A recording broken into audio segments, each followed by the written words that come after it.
바로 25강 그리스도인에 관한 얘기를 말씀을 좀 드리도록 하겠습니다.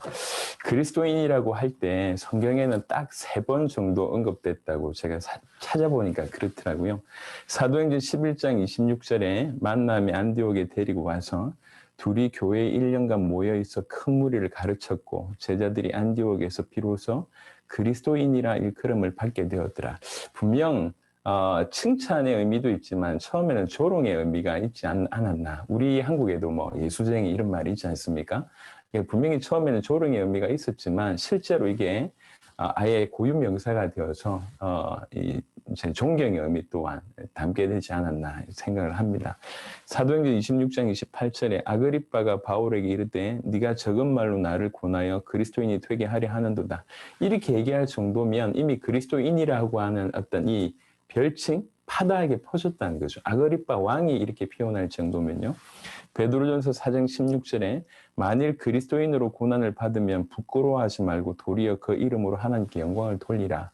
이제 성경에는 요 3구절 나와 있는데요. 그리스도인이라고 하는 그 의미는 우리 뭐 다 아시겠지만 그리스도이신 예수님에 대해서 믿음을 고백하는 자 내지는 그리스도에게 속한 크리스티아노스, 이 헬라어가 사실은 그때는 이제 예를 들면 유명한 어떤 가문이라고 얘기할 때 그 가문에 속한 이런 식의 어떤 의미가 있었다고 합니다. 그러니까 그리스도에게 속한 때 또는 그리스도를 닮은 자, 그리고 그리스도의 군사, 그리스도의 가족, 그리스도의 지지자 이렇게 볼 수가 있고요. 또 하나 이제 또 설명할 수 있는 게 그리스도를 닮은 자라고 하는 표현으로 조금 더 확대시켜 보면 사실은 우리 그리스도인이라고 하는 것은 그리스도를 믿고 이 땅에서 그리스도께서 우리에게 허락하신 그 역사를 감당하는 자라고 볼 수가 있습니다. 그러니까 그리스도의 사역을 또 우리가 감당해야 되겠죠. 작은 그리스도로 제사장의 역할, 또 선지자의 역할, 왕적인 역할을 우리가 해야 된다. 이렇게 믿습니다. 그래서 백성들의 죄 가운데 있는 그들이 구원받을 수 있도록 하고 또 하나님의 말씀을 전해서 그들이 올바로 하나님을 만나고 누릴 수 있도록 하고 눈에 보이지 않는 사단을 대적하며 또 그들을 보호해 주는 역할들을 하면서 다양하게 그리스도의 사역들을 또 감당하는 자를 또 그리스도인이다 이렇게 볼 수가 있을 것 같습니다. 그래서 요거 약간 좀 별개의 얘기인데요. 우리 초기에 이 핍박을 받았던 많은 그리스도인들이 자기가 그리스도임을 표현을 못합니다. 드러내면 이제 죽게 되니까. 그래서 여러분 잘 아는 그 물고기 이렇게 표시를 했지 않습니까? 그 물고기라고 하는 표시가 이제 ik두스라고 하는 단어를 여러분 아실 것인데 그 ik두스 단어를 우리가 한번 새겨볼 필요가 있는데 이 5가지 단어를 조합을 한 겁니다. 그 5가지 단어가 예수, 그리스도, 하나님, 아들, 구주, 구세주 이렇게 되어 있습니다. 예수, 그리스도, 하나님의 아들, 구세주 이렇게 되어 있습니다. 그 말은 무슨 말이냐면 예수님이 그리스도시고 하나님의 아들이시고 구원주다, 구세주다 이런 고백입니다. 그냥 단어의 나열이 아니라 우리는 예수님을 그리스도로 믿고 하나님의 아들로 믿고 나의 구원주로 믿는다는 것이죠.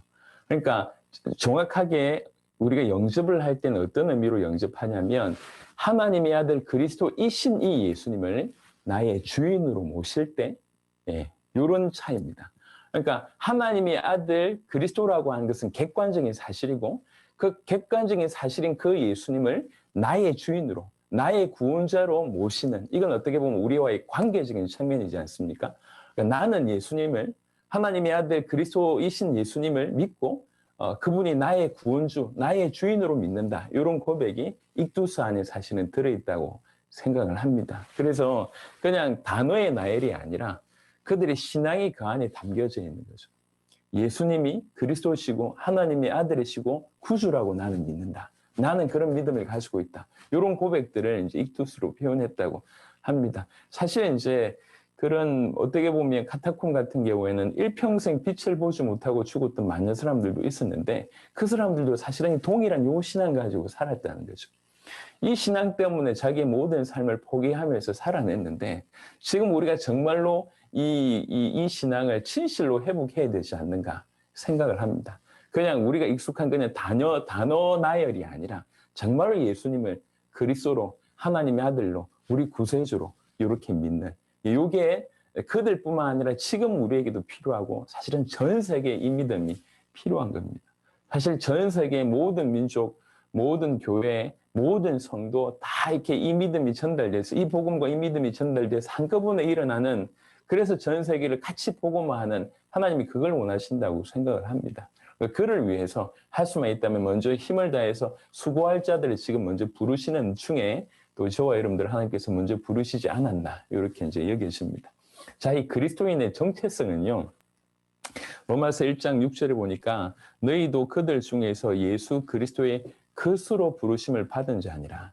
그리스도인의 정체성은 한마디로 얘기하면 그리스도의 것입니다. 고린도전서 3장 23절에 너희는 그리스도의 것이요 그리스도는 하나님의 것이니라. 갈라디아 3장 29절에 너희가 그리스도의 것이면 곧 아브라함의 자손이요 약속대로 유업을 이을 자니라. 내 것이 아니라는 거죠.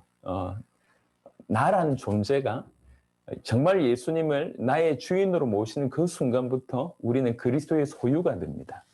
요한복음 17장 16절, 그리스도의 소유가 되면 어떻게 되냐면 내가 세상에 속하지 아니함 같이 그들도 세상에 속하지 아니하였사옵나이다. 우리는 더 이상 세상에 속하지 않고 하늘에 속하고 그리스도에게 속한 그런 자가 되는 것입니다. 이게 우리의 정체성입니다. 또 다른 표현으로 고린도전서 6장 19절 20절에 너희 몸은 너희가 하나님께로부터 받은 바 너희 가운데 계신 성령의 전인 줄을 알지 못하느냐. 너희는 너희 자신의 것이 아니라 값으로 산 것이 되었으니 그런즉 너희 몸으로 하나님께 영광을 돌리라. 분명히 이렇게 얘기를 합니다. 그러니까 우리 몸 하나, 몸뚱이도, 육신적인 몸도 너무 귀하다는 얘기죠. 골로새 3장 9절부터 10절에 너희가 서로 거짓말을 하지 말라. 옛사람과 그 행위를 벗어버리고 새 사람을 입었으니 이는 자기를 창조하신 이 형상을 따라 지식에까지 새롭게 하심을 입은 자니라. 우리 자신 자체가 완전히 새로운 사람으로 바뀌었다는 겁니다. 쿠바를 가보면 그 유명한 보통 이렇게 쿠바 그림들 같은 데 많이 나오는 게 하바나라고 하는 그 수도에 가면요. 이게 쿠바가 해외하고 딱 단절된 상태로 수십 년을 지내다 보니까 이제 뭐가 많냐면 새 차가 거의 없어요. 그러니까 아주 오래된, 그것도 몇십 년 된 그 중고차들이 많이 있습니다. 그 중에는 아주 옛날에 그 화려한 캐딜락 이런 엄청난 화려한 차들, 수십 년 됐지만 화려한 차들이 이제 외국인들 볼 때 너무 신기한 거죠. 이게 그대로 보존돼 있으니까. 그러니까 그거 이제 관광용으로 그거 한번 타고 가고 이러는데 한번 타니까 이게 너무 매연이 심해가지고 말할 수가 없습니다. 근데 외형은 완전히 통쇠로 돼가지고요. 정말 멋있습니다. 하지만 안에는 완전히 고물덩어리죠. 수십 년 됐으니까요. 그러니까 이제 자동차 매니아들이 그 차를 사가지고 옵니다. 한국이면 한국으로 사가지고 와서 그 안에 있는 내부를 싹 다 뜯어냅니다. 그러니까 껍데기 하나만 남고 전부를 뜯어내는 거죠. 그리고 거기에 이제 최신 그 엔진이며 이런 것들을 장착해서 완전히 새 차로 만드는 겁니다. 그러니까 겉은 같을지 모르겠지만 같은 게 아니에요. 완전 바뀐 것이죠. 이게 우리에게 일어난 사건입니다. 사실 새 사람을 입었다고 얘기할 때 그냥 껍데기는 비슷할지 모르겠지만 주인이 바뀌었고 죽었던 우리가 살아나고 사단의 자녀에서 하나님의 자녀가 되는 전방위적인 역사가 우리 안에 일어나는 겁니다. 새 사람을 입었다라고 하는 차원이 그런 의미라고 우리는 이해합니다. 베드로후서 1장 4절에 이로써 그 보배롭고 지극히 큰 약속을 우리에게 주사 이 약속으로 말미암아 너희가 정욕 때문에 세상에서 썩어질 것을 피하여 신성한 성품에 참여하는 자가 되게 하려 하셨느니라. 이게 신성한 성품에까지 참여할 수 있는 자라고 얘기를 합니다. 제가 좀 드리고 싶은 말씀이 있는데요. 제가 오랫동안에 그런 사람들을 많이 봐왔습니다. 예수님이 그리스도다라고 얘기를 하면서 또 예수님이 모든 문제 해결하셨다라고 얘기하면서 그가 모든 문제 해결하셨기 때문에 나는 영원한 구원 받았다라고 해놓고 거기까지는 사실은 어떻게 보면 틀린 말은 아니니까요. 그러니까 내가 뭘 해도 괜찮다라는 쪽으로 좀 점점 가는 거예요. 이미 내가 구원을 받았었고 모든 문제 해결되시는 그분이 나의 구주시니까. 그래서 제가 볼 때 극하게 두 가지 형태로 제가 나타나는 걸 봤는데 하나는 뭐냐면 그가 모든 문제 해결자시니까 그 앞에 모든 문제를 가지고 오려고 하는 사람들이 있어요. 그러니까 이제 예수님이 그리스도니까 모든 문제 해결자니까 우리 경제 문제도 해결해 줄 거야. 그러니까 이렇게 믿어. 그럼 너 부자 돼. 아니면 이렇게 믿어. 너 병이 나. 이렇게 믿어. 그러면 너 부부 회복돼. 이렇게 믿어. 네 사업 해결될 거야. 만사형통 될 거야. 이렇게 사실은 예수님 그리스도 모든 문제 해결자라고 공식화 시켜놓고 모든 이것을 육신적으로 풀어내는 이런 사람들이 있어요. 이건 복음 아닙니다. 제가 지난번에도 얘기했듯이. 예. 예수님이 그리스도 내 인생의 모든 문제가 끝났다고 믿는 사람들은 예, 나를 위해서 살지 않게 됩니다. 주님을 위해서 살 수밖에 없고 더 이상 이런 것들을 문제로 보지 않습니다. 그리고 모든 문제 해결해 줄 것이니까 이리 와서 그렇게 믿으면 네 문제 해결해 줄 거다라고 하는 것은 지극히 이단적인 발언으로 갈 수밖에 없습니다. 이건 예수님을 이용하는 그런 차원이니까 이런 형태로 하나 나타나고요. 또 하나는 예수님이 그리스도니까 내 과거, 내 현재, 내 미래 모든 문제 끝내셨다. 여기까지는 괜찮아요. 그래 놓고 그러니까 지금 내가 이제 하고 있는 부분들은 충분히 이해해 줄 것이다. 아니 목사가 세상을 알아야 되지 않냐. 그래 세상을 건질 거 아니냐. 이래서 목사가 본격적으로 이렇게 이런 표현이 좀 어떨지 모르겠지만 본격적으로 술을 드십니다. 술을 퍼마신다고 제가 얘기하려고 하다가 본격적으로 목회자들이요. 목회자들끼리 예수님을 그리스도로 믿는다고 하는 목회자들끼리 모여가지고 술 마시고 있고요. 저기 단란주점 같은 데 가가지고 거기에서는 목사님이라고 서로 못 부르니까 사장님이라고 부르면서 술 마시고 있고 목사님들이 그러니까 그 밑에 있는 어떤 수많은 분들도 그런 어떤 양상들을 제가 띠는 거를 적지 않게 제가 봤습니다. 제 마음에 큰일 났다.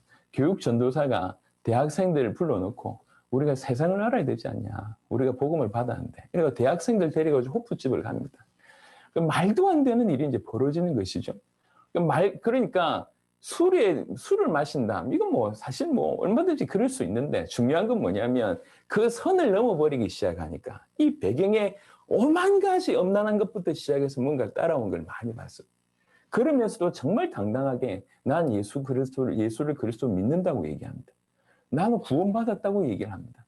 내 인생 모든 문제 끝났다고 얘기합니다. 그리고 삶은 뭐냐면 항상 이렇게 겉을 밖에서는 메시지를 전하고 뒤에서는 항상 엉뚱한 짓을 하는데 너무 양심의 가책을 못 느낄 정도로 그렇게 하고 있습니다. 그러면서 계속 뭐라고 얘기하냐. 예수님 그리스도 모든 문제 끝났다고 얘기합니다. 여러분 제가 볼 때 이게 니골라당입니다. 니골라당. 사도행전에 나왔던 그 니골라의 배경이 사실은 이런 거지 않습니까? 이게 영지주의거든요. 어떻게 보면. 영은 선하고 육은 악하니까 영은 이미 건진받은 바 육신은 아무렇게도 해도 되지 않냐. 이런 식의 어떤 흐름 또 그래도 육신을 철저하게 죽여야 되지 않냐라고 하는 두 가지 흐름으로 우리 영지주의가 나온 걸로 알고 있는데 이 후자가 거의 니골라당 같아요. 이런 일들이 일어나고 있습니다. 제가 사단 기가 막히구나. 사단의 공격이 어마어마하구나라고 하는 걸 많이 보게 됩니다. 이 귀한 복음 예수님을 그리스도로 믿는다고 해놓고 네 모든 문제 이제 끝났지 않냐. 그러면서 이제 이쪽으로 가게 되는 거예요. 더러운 쪽으로, 악한 쪽으로 가게 되는 거예요. 그 귀한 복음을 받아놓고 말도 안 되는 쪽으로 가는 겁니다. 그러면서 이것에 그냥 안주하고 있습니다. 심지어는 세계복음만 한다고 해놓고 저기 선교 나가놓고 오전에는 집회하고 저녁엔 그 선교지에 가가지고 또 목사들끼리 술 퍼마시고 술 드시고 이러고 있는 거예요. 이게 말이 안 되지 않습니까? 이런 일들이 정말 비일비재하게 일어난 걸 제가 보면서 이게 뭐냐. 여러분 누가 한 개인에 대한 얘기를 하는 게 아닙니다. 여러분 사단은 아주 실제적입니다. 우리의 약함을 알고 있습니다. 우리의 맹점을 기가 막히게 파고들고 있습니다. 심지어는 예수님 그리스도라고 하는 복음을 받았다고 하는데도 불구하고 이렇게 갑니다. 그런데 자세하게 보시면 진실로 예수를 그리스도로 믿는 자는 그냥 지식만 가지고 있는 것이 아니라 그 성품에까지 그 모든 것에 이르기까지 변화된 자를 얘기하는 겁니다. 이런 자는 그의 말뿐만 아니라 그의 삶을 통해서 예수가 누구신지를 드러냅니다. 예수님이 하나님의 아들 그리스도라고 하는 사실을 말뿐만 아니라 삶으로도 그렇게 드러나고 그렇게 살 수밖에 없는 것이죠. 그러니까 사도 바울의 인생에는 사도 바울을 위해서 목숨 걸려고 하는 사람들이 그렇게 많았던 겁니다. 왜 그러냐? 말로 살지 않았고 실제로 그렇게 믿는 그 삶을 실제로 살아냈으니까 그런 것입니다. 우리가 그리스도인이라고 얘기할 때 감히 우리에게 그리스도를 닮은 자라고 하는 칭호입니다. 그게요. 그리스도를 따르는 자라고 하는 칭호입니다. 그리스도를 따르는 자라고 하는 칭호를 받아놓고 예수님이 하나님의 아들 그리스도라고 하는 이 복음의 어떻게 보면 지식까지 하나님 허락하셨는데 요거 받아놓고 엉뚱한 짓을 하려고 하는 것이 이게 우리 본능하고 맞는 거거든요. 기가 막히게 이렇게 해가지고요. 겉으로는 대단해 보이는데 뒤로서는 정말 더러운 얘기밖에 없습니다. 이런 일들. 제가 너무 오랫동안 이런 것들을 경험하면서 이야 큰일 났다. 어떻게 예수님을 그리스도로 받고 저렇게 할 수 있는가? 이런 생각들을 참 많이 했습니다. 그래서 우리 선교사님들도 마찬가지인 것 같습니다. 우리가 이제 앞으로 이제 이 복음을 우리 대상자들한테 전달을 할 거 아닙니까? 그러면서 예수의 그리스도가 얼마나 크심을 전달할 거 아닙니까? 이 지식으로 전달될 뿐만 아니라 정말로 삶으로 전달되게 해야 됩니다. 예, 예수는 그리스도 모든 문제 끝났다라고 하는 공식이 전달돼야 될 게 아니라 이게 어떤 의미인지가 전달되고 이 복음을 믿는 자는 어떤 삶을 살아야 될지까지 같이 전달돼야 됩니다. 분명히 그리스도인은 하나님의 그리스도의 소유이며 성령의 전이라고 얘기했습니다. 예, 우리 것이 아니에요. 하나님의 성령의 전이고 그리스도의 것이라고 얘기하며 완전히 새로운 사람을 입었고 그의 신성한 성품에 참여한 자라고 얘기했습니다. 이게 올바른 그리스도인입니다. 진실로 예수님을 그리스도 믿는 자의 삶은 이렇다는 것이죠. 그거 아니면 틀린 얘기입니다. 그래서 말은 기가 막히게 말은 잘하는 사람들이 있는데 우리는 말 잘하는 사람이 아니라 잘 믿는 자가 되어야 되겠습니다. 골로새 3장 3절에 이는 너희가 죽었고 너희 생명이 그리스도와 함께 하나님 안에 감추어졌습니다. 두 가지를 얘기합니다. 죽었다고 얘기합니다. 우리 육신이 죽었다는 거죠. 육체적인 삶이 죽었다는 얘기입니다. 그러면서 우리의 생명이 그리스도와 함께 하나님 안에 감추어졌습니다. 얼마나 기가 막힌 말입니까? 우리 생명이 그리스도와 함께 있는데 하나님 안에 감추어졌대요. 절대로 우리 생명은 다시 잃을 수가 없습니다. 이런 은혜가 지금 우리 가운데 임했다는 것입니다. 요한일서 4장 15절에 누구든지 예수를 하나님의 아들이라 시인하면 하나님이 그의 안에 거하시고 그도 하나님 안에 거하느니라. 이게 그리스도인의 정체성입니다. 워낙 지금도 이제 저 불신자들 세계에서도 크리스찬이라고 하는 단어가 너무 의미가 땅바닥에 떨어져서 우리도 크리스찬이라고 얘기할 때 그 의미를 대충 생각하지만 사실 그리스도인이라고 하는 의미는 어마어마한 말입니다. 그리스도를 따르는 자, 그리스도를 닮은 자, 그리스도를 드러내는 자, 그리스도의 사역을 이 땅에서 감당하는 자라고 하는 의미라고 할 때 너무 엄청난 말이지 않습니까? 그 그리스도인의 정체성 이렇습니다. 잃어버린 의미를 회복하는 저와 여러분 되었으면 좋겠습니다. 그래서 그런 의미로 그리스도의 삶은 믿는 자의 삶은 순종이라고 얘기했는데 약간 다른 각도로 그리스도인의 삶은 어떤 삶이냐.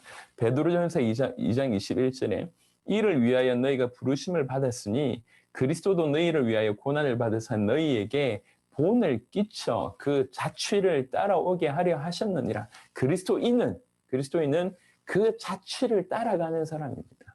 우리 주님이 그리스도이신 그분이 우리에게 먼저 본을 보여주셨고 우리로 하여금 그 자취를 따르게 하셨습니다. 이게 그리스도인으로 삶입니다. 그러니까 내가 정말로 예수님을 그리스도로 믿는 그리스도인이라고 하면 우리는 그와 같이 그분의 길을 따라 그분이 본을 보여주신 대로 따라가는 것이 이게 가장 정상적이고 올바르다고 하는 얘기죠. 갈라디아 3장 11절에 또 하나님 앞에서 아무도 율법으로 말미암아 의롭게 되지 못할 것이 분명하니 이는 의인은 믿음으로 말미암아 살리라 하였습니다. 믿음으로만 우리가 살 수 있습니다. 우리가 살아가는 유일한 방법이 믿음입니다. 여러분, 내가 믿음이 있습니다. 예, 물론 다 믿음이 있습니다. 성도들, 나는 예수를 그리스도로 믿는데요. 물론 믿음이 있습니다. 근데 돌이켜봐야 될 게 뭐냐면 우리가 무의식적으로 행하는 모든 것들은 믿음이 아니라 불신앙에 근거하는 경우들이 많습니다. 내가 믿음을 사용하지 않는 삶은 불신앙으로 살아가고 있는 삶입니다. 내가 의식하지 않고 행동하고 결정하고 판단하고 따라가는 그 모든 배경에는 거의 불신앙일 것입니다. 믿음 있는 거하고 믿음으로 살아가는 거하고는 다른 얘기입니다. 무슨 차이인지 아시겠습니까? 내가 믿는다라고 하는 의식을 가진 거하고 그렇게 실제로 사는 것은 다른 얘기입니다. 내가 효도해야지라고 하는 것과 효자로 사는 건 다른 얘기잖아요. 나는 믿음을 가지고 있어요. 나는 하나님 믿어요. 나는 예수님 믿어요. 예수님을 그리스도로 믿어요. 하고 오늘 매 순간 예수님을 그리스도로 믿는 결정을 하고 판단을 하고 살아가는 건 다른 얘기입니다. 사람들과의 수많은 관계 속에서 우리가 믿음을 사용하고 있는지 아니면 일어나는 많은 사건 가운데 내가 믿음을 사용하고 있는지 아니면 무엇식으로 행동하고 있는지는 다른 얘기예요. 우리는 믿음으로 살아야 됩니다. 그게 사는 방법입니다. 아니면 그냥 내가 무의식적으로 내가 목회자고 그동안 해왔던 대로 해오는 그 모든 것들은 의식하지 않는 대부분은 거의 대부분 불신앙의 배경일 수 있습니다. 그래서 믿음을 내가 가지고 있다 이게 아니라 믿음으로 살아야 된다는 거죠. 그 모든 삶의 많은 수많은 과정 가운데 그래서 매 순간 이런 상황에서도 예수님이 하나님의 아들 그리스도다. 정말 이런 상황 가운데 이런 사건 가운데도 정말 예수님이 그리스도이심을 고백하고 믿음으로 도전을 하는 겁니다. 그러니까 그렇지 않으면 그냥 우리 인간적인 계산으로 워낙 익숙하다 보니까 인간적인 계산과 생각으로 막 행동을 합니다. 복음적이지도 않고 믿음적이지도 않습니다. 그냥 인간 조성으로 사는 것이죠. 분명 믿음 있다고 생각합니다. 제가 믿음 없겠습니까? 믿음 있습니다. 하지만 많은 삶의 영역에서는 그 믿음을 믿음으로 살아내지 못하는, 믿음을 사용하지 못하는 모습들이 너무 많아요. 이게 뭐 어떻게 전달되는지 잘 모르겠습니다. 아이들의 교육을 할 때, 아니면 부부와의 어떤 관계가, 아니면 이렇게 어떤 교회에서 무슨 일이 벌어졌을 때, 하루에도요, 우리가 어떤 선택을 해야 될 그런 상황이 하루에도 엄청나게 많을 것입니다. 어떤 관계 속에서 어떤 말을 해야 될지도 선택을 해본다 보면 우리는 하루에 그래도 적어도 수천 가지, 수만 가지 선택을 해야 되는 건 삶입니다. 의식하지 않을 때 이 선택은 거의 대부분 불신앙의 배경 가운데 있는 선택이라는 것이죠. 그 순간의 믿음으로 선택하는 삶을 우리가 조금씩 살아내며 도전해야 될 것입니다. 집안에 있는 분이 원수리라 이래가지고 이제 부부관계가 원활하지 않은데 내가 잘해줘야지 하는데도 저 사람의 목소리만 들으면 갑자기 내가 기분이 나빠지고 왜 고함 지른다든지 이런 일들이 우리 다반사 일어나잖아요. 믿음으로 사느냐? 분명히 선교사니까 믿음 가지고 있으니까 거기 있지 않습니까? 하지만 지금 일어난 일들에 내가 믿음으로 살아내고 있느냐는 다른 얘기입니다. 우리는 삶의 방법이 하나밖에 없습니다. 믿음으로 살아야 됩니다. 예수님이 하나님의 아들 그리스도라고 하는 그 믿음으로 살아내야지 그게 그리스도인의 삶입니다. 그러니까 예수님을 따라갈 뿐만 아니라 믿음으로 살아야 된다. 에베소 4장 12절부터 13절에 이는 성도로 온전하게 하여 봉사의 일을 하게 하며 그리스도의 몸을 세우려 하심이라. 우리가 다 하나님의 아들을 믿는 것과 하나님의 아는 일에 하나가 되어 온전한 사람을 이루어 그리스도의 장성한 분량이 충만한 데까지 이르리니. 이제 사실 이 구절만 하더라도 너무 많은 내용들이 담겨져 있지만 그냥 짧게만 얘기하면 12절에 그리스도의 몸을 세우기 위해서 하나님께서 우리에게 많은 온전케 하고 우리를 봉사의 일을 하게 한다는 거죠. 그리스도의 몸을 세우고 또 그리스도의 장성한 분량이 이르는 게 뭐냐? 그 하나님의 아들이신 그리스도를 믿는 것과 아는 일에 하나가 되어서 온전한 사람을 이루어서 그리스도의 장성한 분량이 이르는 데까지 이른다고 얘기합니다. 포커스가 어디 있냐면 그리스도의 몸을 세우고 그리스도의 장성한 분량에 충만한 데까지 이르리니 포커스가 그리스도입니다. 계속 그리스도를 향해서 우리 자신이 그리스도를 향해서 가고 예수 믿는 모든 사람들이 그리스도의 이 몸을 세워가는 이런 삶, 이것이 그리스도인의 삶이라고 성경은 얘기하고 있습니다. 로마서 14장 8절에 우리가 살아도 주를 위해서 살고 죽어도 주를 위하여 죽나니 그러므로 사나 죽으나 우리가 주의 것이로다. 그러니까 어떠하든지 우리가 주를 위한 살든지 죽든지 무엇을 하든지 포커스가 주님을 위해서 그게 우리의 존재 이유입니다. 삶의 방식이죠. 고린도후서 15장 15절에 제가 지난번에도 이제 이 구절을 먼저 떼서 설명을 드렸는데요. 잘 보시면요. 그가 모든 사람을 대신하여 죽으시면 왜 우리를 위해서 대신 죽으셨냐? 이유를 설명합니다. 살아있는 자들로 하여금 다시는 그들 자신을 위하여 살지 않고 오직 그들을 대신하여 죽었다가 다시 살아나신 이를 위하여 살게 하려 함이라. 우리 주님이 우리를 대신해서 죽으신 이유를 설명합니다. 대신해서 죽으신 이유는 뭐냐면 그분이 대신해서 우리가 살아났잖아요. 살아난 우리가, 그러니까 즉 구원받은 우리가 다시는 내 자신을 위해서 살지 않게 하시려고 그분이 대신 죽으셨다는 거예요.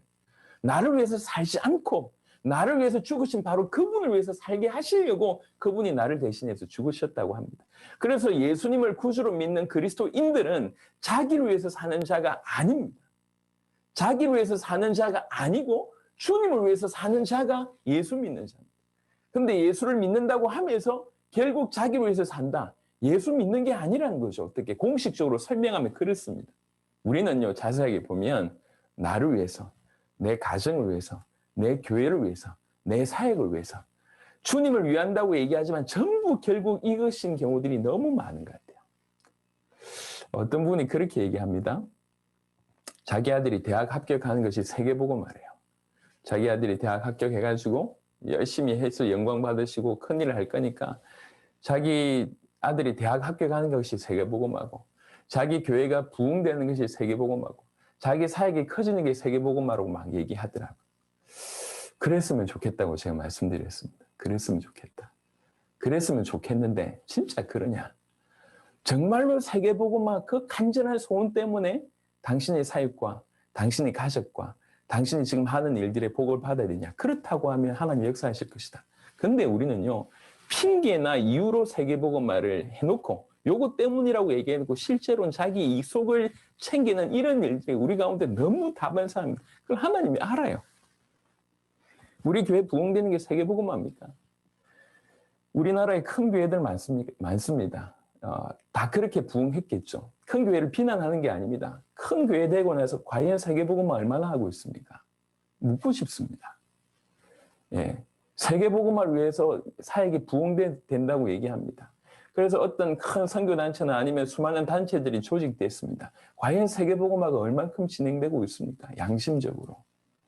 우리는 세계복음화 하나 이렇게 붙들고 기도하면 하나님께서 무조건 응답하신다고 해놓고 결국은 전부 자기입니다.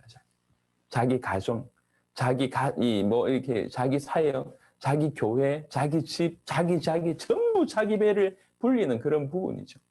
참 아쉽다 생각합니다. 우리나라의 유명한 목사님들 중에 은퇴하신 이후에 너무 차이가 이렇게 나는 분들이 있잖아요. 큰 목회를 했는데, 예, 크게 목회해놓고 완전 전 국민적으로 욕을 듣는 분이 계신가 하면 큰 목회를 하고 나서 또 완전하게 겸손하게 물러나면서 철저하게 나를 잊으셔야 된다고 하시면서 자기 자신을 비우는 존경할 분이 또 나오지 않습니까? 왜 이리 차이가 날까요? 여러분, 우리 사이즈가 크시는 게 세계복음화가 아닙니다. 왜 자꾸 그걸 세계복음화라고 생각하십니까? 진짜 우선은 세계복음화의 자체입니다. 나를 위해서 살지 않는 것이 세계복음화입니다. 우리 주님은 그렇게 말씀하셨습니다. 그래서 진짜로 예수님을 그리스도를 믿는 자는 자기 위해서 살지 않습니다. 주를 위해서 삽니다. 주님 무엇을 원하십니까? 주님 어찌하면 되겠습니까? 이것이 더 포커스입니다. 예, 이게 포커스로 맞출 때 뭔가 일이 되는 거예요. 개인적으로 저는 지금의 삶에 만족합니다. 어떻게 이 정도 사역을 해서 이렇게 적당하게 뭐 강의 좀 다니면 뭐 강의비 좀 받고 좀 유명해지고 이래가지고 좀 교회 좀 큰 부흥되고 뭐 이럴 수 있겠죠. 그게 뭐 별 매력이 없어요. 살아야 될 이유를 제가 못 느끼겠습니다. 예, 남 좀 유명해지면 뭐 하고 뭐 성도가 좀 불어나면 뭐 하고 교회 뭐 이렇게 삶이 좀 윤택해지면 뭐 합니까? 예, 영원한 것을 바라본다고 얘기할 때 그게 뭐가 중요하냔 말이에요. 주님, 이 주의 이름이 전 열방까지 전달되는데 뭐가 더 필요할까? 어떻게 더 살아가면 될까? 이게 더 중요하지 않습니까? 자기를 위해서 사는 것은 어떤 이유든지 자기를 위해서 사는 것은 예, 주님을 위해서 나를 살려주신 그 목표에 주님이 나를 살려주신 것에 내가 이유를 배반하는 겁니다. 내가 나를 위해서 사는 거는. 정말로 나를 위해서 죽으신 그분을 위해서 사는 것만이 우리가 지금 살아야 될 유일한 존재 양식이고 방법입니다. 굉장히 중요합니다. 굉장히. 다시 돌아보셔야 됩니다. 내 교회 부흥이 세계복음화 맞냐? 진짜로 세계복음화를 위해서라고 하면 하나님 교회 부흥시켜 주시겠죠. 하지만 핑계대고 교회 부흥만을 외칩니다. 수많은 교회 성도들이 자기 교회 부흥을 위해서 남은 인생들을 드립니다. 그분들의 헌신으로 말미암아 교회가 든든하게 세워진 거 감사한 것 같아요. 저는 그런데 안타까움이 있어요. 이 성도들 한 명 한 명이 전 세계를 위해서 헌신할 수 있는데 교회 안에 딱 가다 놓고 요 교회 부흥시키는데 당신들 희생해야 돼. 요렇게 우리가 혹시 몰아가고 있었던 건 아닌가. 그래서 교회가 그렇게 크게 되어졌는데 그 큰 교회가 욕 듣는 교회가 얼마나 많습니까 지금. 예, 뭐 이렇게 갑자기 또 욱하네요. 얼마나 많이 한 말이. 거기에 뭐 성도들이 얼마나 자기 인생 들였습니까. 그래가지고 교회가 그렇게 커져놓고 그 교회가 방향이 뭐 저 다른 데로 지금 틀고 있지 않습니까? 그렇게 새벽 기도 그렇게 많이 하고 어마어마한 사람들이 많이 모이고 막 한단들 뭐 하겠냔 말이에요. 제가 갑자기 교회 이름 나올 뻔했습니다. 여튼 뭐 하겠냔 말이에요. 그래서 그렇게 교회가 그러니까 우리가 성도들 한 명 한 명으로 하여금 세계를 내다보게 하고 세계복음화하는데 이분들의 인생을 아낌없이 드릴 수 있도록 해야 되는데 세계복음화로 해놓고 결국은 목사의 사역, 결국은 목사 몇 명이 만들어놓은 그 단체의 사역을 위해서 성도들 뭐 다 헌신하게 해놓고 그 사역이 세계복음화 쪽으로 잘 가게 되면 정말 박수 칠 일이지만 그렇지 못한 일들이 얼마나 많냔 말이에요. 우리가 냉정하게 돌이켜봐야 됩니다. 우리 주님이 나를 위해서 대신 죽으셨다고 얘기합니다. 왜 대신 죽으셨냐? 그분에게 인터뷰해보니까 그분이 이렇게 얘기합니다. 내가 살린 쟤네들이 다시는 쟤네들 위해서 살지 않고 나를 위해서 살게 하기 위해서 내가 대신 죽었다. 이렇게 얘기하시는 겁니다. 지금 고린도후서 5장 15절은. 우리가 그렇게 살아야 된다는 거죠. 우리 성도들이 그렇게 살아야 됩니다. 다시는 자기를 위해서 살지 않고 주와 복음을 위해서 살 수 있도록 그게 신앙입니다. 그게 초점 맞춰줘야 돼. 그래서 성도들이요, 지금 얼마나 코로나 시대에 어렵습니다. 지금 돈 한 푼 버는데 그렇게 힘들어요. 그렇게 어렵게 돈 벌어서 기쁘게 세계복음을 위해서 헌신하는 겁니다. 자기 밥 먹을 거 없는데도 아껴가면서 저기 저 해외에 누가 어렵다고 하니까 그거 먼저 보내주고, 프린스 목사님 아들 돌아가셨다고 하니까 자기 뭐 이렇게 있던 뭐 있는 돈 없는 돈 끄집내가지고 헌금해주고. 왜 그러냐? 세계복음화 저렇게 생명 걸고 세계복음화 하시는 분에 도와야지. 이게 정상 아니냐 이런 생각을 합니다. 저는. 그래서 우리가 냉정하게 생각을 해봐야 돼요. 내가 내 사역이 커지면 언젠가 세계복음화 되겠지. 사도행전 1장 8절에 성령이 임하시면 예루살렘과 온 유대와 사마리아와 땅끝까지 이르러 내 증인 되리라 라고 얘기를 하시면서요, 많은 사람들이 이걸 뭐로 착각하고 있냐면 이건 순서라고 착각하고 있는 것 같아요. 예루살렘, 유다, 사마리아, 땅끝. 그래서 일단 우리 가정부터 해놓고 우리 교회부터 좀 부흥시켜 놓고 우리 지역사회에 좀 영향을 끼치고 또 이제 우리 내 사역하는 이 나라에 좀 영향 끼치고 세계로 가겠다. 자, 그래 놓고 세계로 간 사람 얼마나 있을까요? 얼마나 세계로 갔습니까? 그렇게 시작을 해서.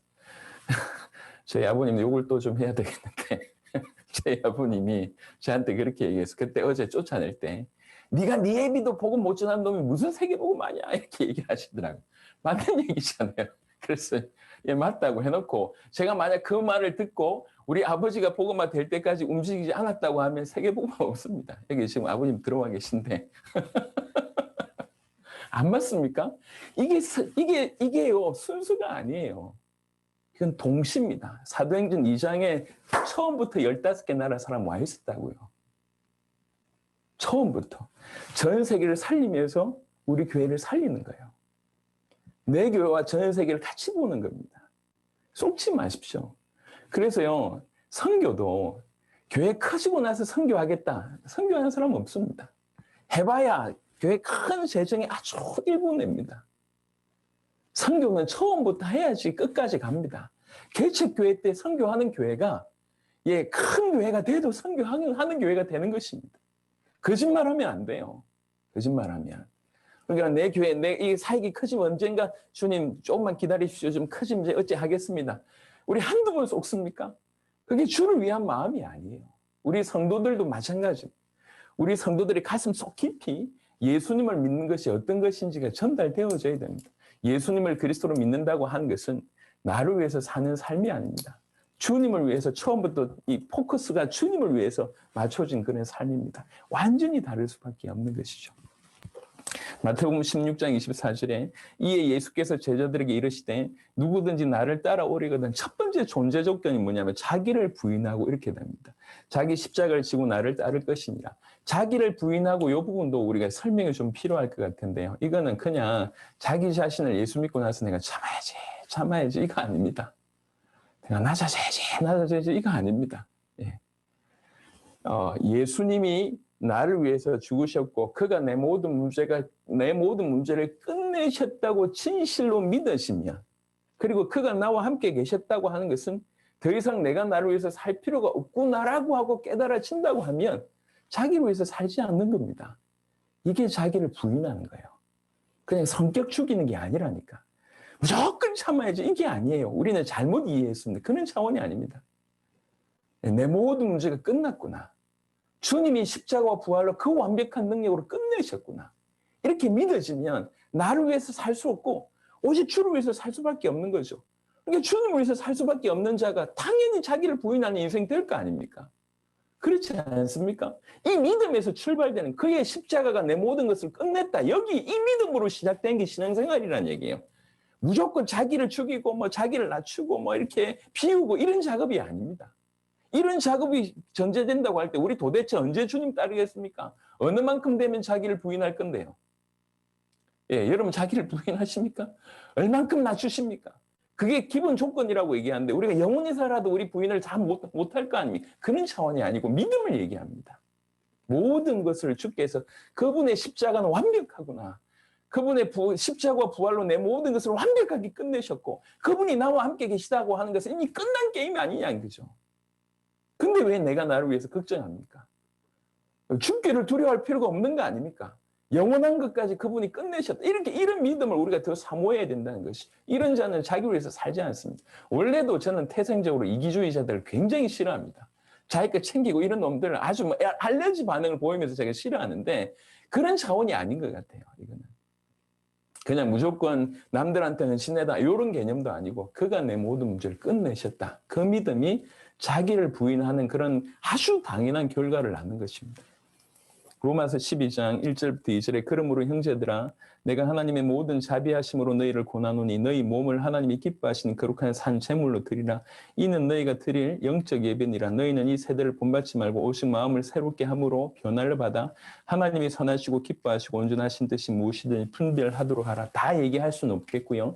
너희 몸을 하나님이 기뻐하시는 거룩한 산 제물로 드리라. 우리의 모든 것을 드릴 것을 우리 주님은 요구하고 있습니다. 우리 주님 우리에게 100을 주셨습니다.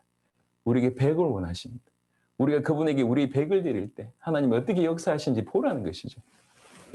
이게 그리스도인의 삶이라고 조금 정리할 수가 있겠습니다. 우리 선교사님들 다 아시는 내용이지만 우리 대상자들한테 전달될 때 조금 정리가 이런 부분들이 좀 필요하지 않을까. 우리는 지금까지 그리스도가 어떤 뜻인지를 살폈고 예수가 그리스도라고 하는 의미가 어떤 부분인지 살폈고 예수를 그리스도로 믿는 믿음이 어떤 건지를 살폈고 그 예수를 그리스도로 믿는 자가 그리스도인임을 이제 조금 이 시간에 말씀을 드렸습니다. 그 그리스도인은 정체성 자체가 그리스도의 것입니다. 그래서 그 그리스도인은 그리스도를 따를 수밖에 없는 삶을 산다는 것입니다. 그중에 여러 다양한 구절들이 있지만 고린도후서 5장 15절은 깊이 좀 묵상하시면 좋겠습니다.